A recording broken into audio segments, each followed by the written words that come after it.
Hello everyone.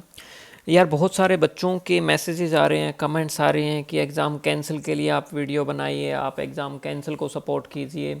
तो देखो इसमें मैं पहले मत बताऊं कि मैं क्या चाहता हूं, मैं क्या सोचता हूं इसके बारे में। उससे पहले हम डिस्कस करेंगे कि जो बच्चे कैंसिल करवाना चाहते हैं वो क्यों कह रहे हैं ऐसा कि एग्ज़ाम कैंसिल होना चाहिए। इसमें आखिर ऐसा इस भर्ती में जो एसआई मेल की भर्ती थी, जो ये एग्ज़ाम था, इसमें ऐसा क्या हुआ कि बच्चे बड़े पुरजोर तरीके से डिमांड कर रहे हैं कि ये एग्ज़ाम कैंसिल होना चाहिए। और इनफैक्ट काफ़ी सारे यूट्यूबर्स ने, कोचिंग इंस्टीट्यूट्स ने 18 तारीख को पंचकूला चलो का एक अभियान भी चलाया है, जहां वो अपना प्रोटेस्ट दर्ज करवाएंगे एचएसएससी में। काफ़ी सारी समस्याएं हैं, सिर्फ इस एग्ज़ाम को लेकर नहीं बल्कि इसके अलावा भी। अगर हम देखें कि कोई सिलेबस नहीं है, कोई पैटर्न नहीं है, कभी कुछ उठा के दे देते हैं, कभी कुछ उठा के दे देते हैं, फिर उसके बाद कोई क्लैरिटी नहीं होती। एक एक दो दो साल, तीन तीन साल बच्चे मेहनत करते रहते हैं, पागलों की तरह किताबों में पढ़े रहते हैं, और उसके बाद भी आखिर में रिजल्ट क्या निकलता है, यही के कट ऑफ में नाम नहीं आया। और ये भी नहीं पता होता कि कट ऑफ आई तो आई कितनी। तो इसके अलावा भी काफ़ी सारी समस्याएं हैं, लेकिन इस वीडियो में हम स्पेशली डिस्कस करेंगे कि इस पर्टिकुलर एग्ज़ाम में HSSC SI Haryana police male में ऐसी क्या कमियां हैं जिसकी वजह से बच्चे कैंसिल करवाने की मांग कर रहे हैं। देखिए सबसे पहले तो इसमें यह है कि इफेक्ट एक ही थी, अगर ठीक से लेते वो 26 सितंबर को, ठीक है। लेकिन 26 सितंबर को हो नहीं पाया, तो उसके बाद इन्होंने रखा कि 13 अक्टूबर को हम कुछ बच्चों का एग्ज़ाम लेते हैं। अब ऐसा क्यों हुआ? क्योंकि वहाँ पे 3 सेंटर ऐसे माने गए हैं हरियाणा में, बाकी सब जगह एक पेपर बटा, बट इस 3 सेंटर में अलग पेपर बटा, ठीक है। तो अब सीधी सी बात है कि इन्होंने क्या किया, एचएसएससी ने पूरा एग्ज़ाम कैंसिल करने की बजाय सिर्फ 3 सेंटर पे जो एग्ज़ाम हुआ था उसको कैंसिल करके और 13 अक्टूबर को एग्ज़ाम ले लिया। और उसके अलावा एक और मौका दिया गया इनको कि देखो, आप अगर एग्ज़ाम देना चाहो तो ठीक है, और अगर ना देना चाहो तो आपका पहले वाला जो स्कोर होगा वो कैलकुलेट, उसके हिसाब से वो आपका मान लिया जाएगा, वो मान्य होगा, उसके हिसाब से आपको कंसीडर कर लिया जाएगा। आप सपोज़ कीजिए कि उन 3 सेंटर में 1000 बच्चे बैठे थे, उन 3 सेंटर में 1000 बच्चे बैठे थे 26 सितंबर को। अब इनमें से हम मान के चलते हैं कि जी के 50 बच्चे ऐसे रहे होंगे जिनका 70 प्लस स्कोर बना होगा। अब इसके अलावा देखो, आप सबको पता है, हमें पता है सबको, कि हरियाणा में किसी भी एग्ज़ाम में 60 प्लस स्कोर करना कोई बड़ी बात नहीं है। बात रहती है कि कट ऑफ अगर 70 पे जा रही है तो जो इन 10 अंकों का, इन 10 क्वेश्चंस का डिफरेंस रहता है, वही मैटर करता है आपके सिलेक्शन होने में और ना होने में। इसमें से 950 बच्चे जो हम मान के चलते हैं कि जिनके 70 से कम नंबर बन रहे थे, तो उन बच्चों को दोबारा मौका एचएसएससी ने ये कह के दे दिया कि चलो ठीक है, आपके यहाँ एग्ज़ाम दूसरा आया तो हम आपको और एग्ज़ाम कंडक्ट करवा लेते हैं। अब ये बात हजम नहीं हो रही उन बच्चों को जिनका 26 सितंबर को एग्ज़ाम था, और जो इन 1000 बच्चों में नहीं आ रहे, इन 1000 बच्चों के अलावा हैं जिनका एग्ज़ाम दोबारा नहीं हुआ। हजम होनी भी नहीं बनती।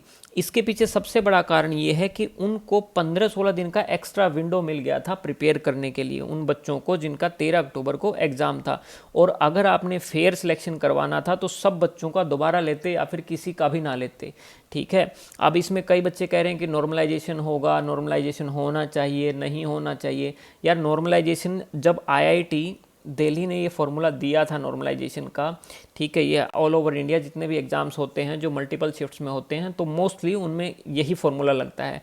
जब दिया था तो उसमें प्रॉपरली मेंशन्ड है कि ऑलमोस्ट सेम होना चाहिए, जो नंबर ऑफ़ स्टूडेंट्स होगा, नंबर ऑफ़ दोनों में जो सैंपल लेंगे आप, तो उसमें सेम होना चाहिए। सपोज़ कीजिए ए शिफ्ट है, बी शिफ्ट है, अगर इसमें 1 लाख बच्चे हैं तो इसमें भी करीबन 99,000 या 1,01,000 के आसपास होना चाहिए रॉ, ऐसा नंबर होना चाहिए, तभी ये फॉर्मूला सही से लागू होगा, अप्लाई होगा, नहीं तो नहीं होता। अब नॉर्मलाइजेशन को भी छोड़ दें अगर हम, तो उनको 15-16 दिन का जो एक्स्ट्रा टाइम मिला है वो भी एक्स्ट्रा मिल गया, प्लस जो पैटर्न था। अब पैटर्न की सबसे बड़ी बात क्या है, आप देखिए बच्चे, कि जितने भी कांस्टेबल के एग्ज़ाम हुए थे, मेल कांस्टेबल वाले जो 2 एग्ज़ाम हुए थे वो कैंसिल हो गए थे क्योंकि लीक हो गए थे। उसके बाद फिर फीमेल वाले जो एग्ज़ाम हुए, 3 हुए कांस्टेबल के, और तो उनमें इंग्लिश और हिंदी नहीं आ रही थी, ना इंग्लिश आ रही थी ना हिंदी आ रही थी। और उसमें एनिमल हस्बेंड्री, एग्रीकल्चर, इनके क्वेश्चंस अच्छे आ रहे थे, साइंस के क्वेश्चन अच्छे आ रहे थे, कंप्यूटर के क्वेश्चन अच्छे आ रहे थे। तो करीबन करीबन यहाँ से 25 क्वेश्चन आप ऐसे मान के चल सकते हैं जो बच्चों के लिए सरप्राइज थे, या इंग्लिश हिंदी नहीं आ रही थी उसकी बजाय एनिमल हस्बेंड्री का, एग्रीकल्चर का और पुलिस का मटेरियल 20 क्वेश्चन ऐसे आ रहे थे जो उन्होंने नहीं कर रखा था अच्छे से। ठीक है, अब वहाँ पे क्या हुआ कि जब ये 26 सितंबर वाला एग्ज़ाम हुआ तो इसमें पहली बार ऐसा हुआ कि इनकी बजाय इंग्लिश हिंदी डाली गई, यहाँ पे 12 नंबर का वो फ़र्क पड़ गया। और एनिमल हस्बेंड्री जो बच्चे दिन रात मेहनत करके अलग अलग किताबों से, अलग अलग वीडियोस देख के जो बच्चे मेहनत कर रहे थे, उनके साथ धोखा ऐसा हुआ कि यहाँ से ये क्वेश्चन ना आने की बजाय इंग्लिश हिंदी जो उन्होंने प्रिपेयर ही नहीं कर रखा था, ये सोच के चल रहे थे कि जो खदरी साहब ने जो अपना बयान दिया था, जो एक इंटरव्यू दिया था एक यूट्यूबर को, तो उसमें उन्होंने साफ साफ कहा था कि इंग्लिश हिंदी नहीं आएगी, नहीं आनी चाहिए, क्योंकि पुलिस एक्ट के अनुसार पेपर हो रहा है और ये हम डिसाइड नहीं करते। पुलिस एक्ट में सारी चीज़ें मेंशन है, पुलिस ही हमें सब कुछ लिख के देती है कि आपने इतने इतने नंबर का ये चीज़ें डालनी है। तो बच्चे आश्वस्त हो गए थे उनके बयान से कि अब इंग्लिश हिंदी नहीं आएगी, लेकिन इसमें ऐसा हुआ कि इंग्लिश हिंदी आ गई। अब ये जो इंग्लिश हिंदी 26 सितंबर को आई थी, तो उसका 13 वाले बच्चों को पहले ही पता चल चुका था, 15 दिन पहले उनको एक्स्ट्रा टाइम मिल गया ये प्रिपेयर करने के लिए। तो इससे इजीली बच्चों को एटलीस्ट 10-12 नंबर का इजीली फ़र्क पड़ता है। 12 क्वेश्चन आ रहे थे तो उसमें से कम 7-8 नंबर का तो वहीं फ़र्क पड़ गया। उनके एक्स्ट्रा एफर्ट इसमें बच गए जब उनको प्रिपेयर नहीं करना पड़ा, एनिमल हस्बेंड्री, एग्रीकल्चर ऐसे सब्जेक्ट्स में प्रिपेयर नहीं करना पड़ा उनको।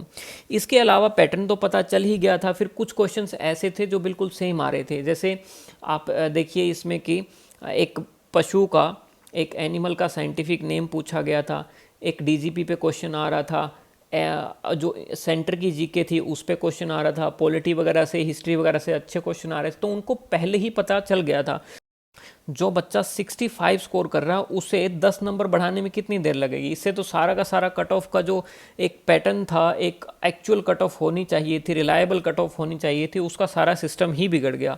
ठीक है, तो इसमें काफ़ी सारी, एक तरह से कह सकते हैं आपके फेयर सिलेक्शन नहीं हो रहा बच्चों का, तो इसलिए बच्चे डिमांड कर रहे हैं।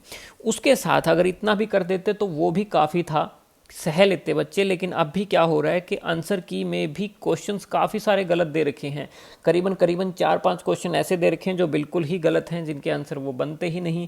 और उसके अलावा 4-5 क्वेश्चन ऐसे भी दे रखे हैं जो ऑब्जेक्शनेबल हैं, जिनको बी या सी करके करना पड़ रहा है या फिर ए या सी ऑप्शन के साथ जाना पड़ रहा है। जैसे तरोरी वाला ऑप्शन है, तरावड़ी और तरोरी वाला, ठीक है, 1860 और 61 वाला, आईपीसी वाला, काफ़ी सारे ऐसे क्वेश्चन इन्होंने दे रखे हैं जो बनते नहीं हैं, जिनका आंसर बिल्कुल भी वो नहीं बनता है। तो करीबन ये सिलेक्शन जो होगा ये फेयर नहीं हो रहा।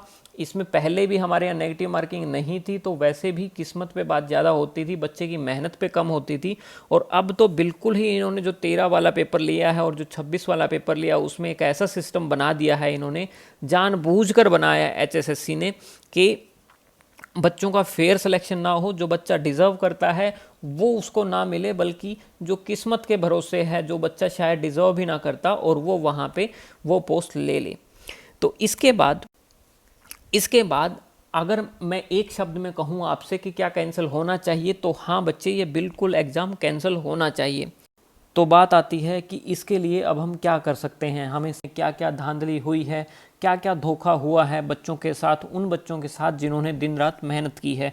तो बच्चे, सभी टीचर्स ने मिलके एक आह्वान किया है बच्चों को, एक रिक्वेस्ट की है, एक बच्चों के साथ चलने की सोची है। 18 तारीख को हमारी मुहिम है कि हम पंचकूला में मिलेंगे, एचएसएससी को अपना जितना भी हमारी समस्याएं हैं उनके बारे में अवगत कराएंगे, जो भी इस पेपर में स्पेशली धांधली हुई है या जो गलत हो रहा है बच्चों के साथ, उसके बारे में। एचएसएससी साफ सुथरी संस्था बनती है, अच्छे से एग्जाम कंडक्ट करवाती है, पैटर्न देती है, सिलेबस देती है, और स्पेशली इस एसआई वाला अगर एग्जाम कैंसिल होता है तो इसमें आपका ही फ़ायदा है, उन बच्चों का फ़ायदा है जिन्होंने मेहनत करी है।